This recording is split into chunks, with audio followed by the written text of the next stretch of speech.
Hey guys, welcome back to my channel. So for today's video guys ay panibagong video tayo ngayon.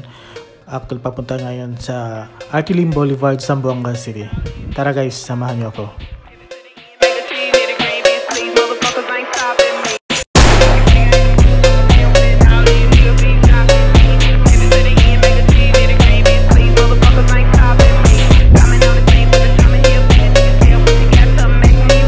Ayan na guys ang Artilim Boulevard, Zamboanga City.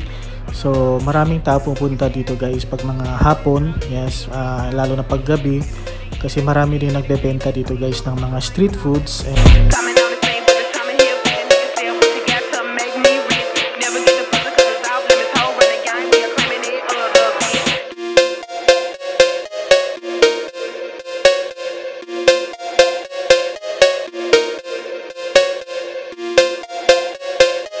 Iba't ibang klaseng mga street foods guys. So punta kayo dito guys pag mga 5:30 or 6, marami na yung tao dyan nagbebenta guys.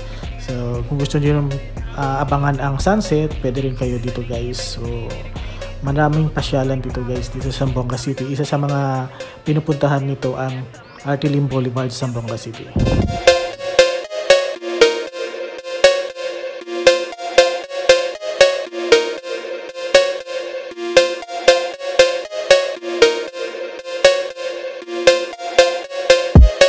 Yan guys, kung gusto mag-picture dito sa I Love Zamboanga City, mayroon din sila dito guys. So nandyan din ang Boy Scout. Yan guys, pwede kayo mag-picture dyan.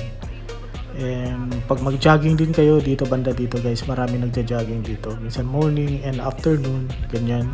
Mga 5:30 guys, kadalasan mga tao pupunta dito guys, nagja-jogging. So yun lang guys. So punta kayo dito guys sa Artilim Boulevard, Zamboanga City. Isa sa mga pinupuntahan ng mga tao dito guys. Pasyalan dito sa Zamboanga City. Okay? And don't forget to follow NS channel for more updates. Follow NS channel, NS News, Norhan Sarabi. Keep safe everyone guys. Bye bye.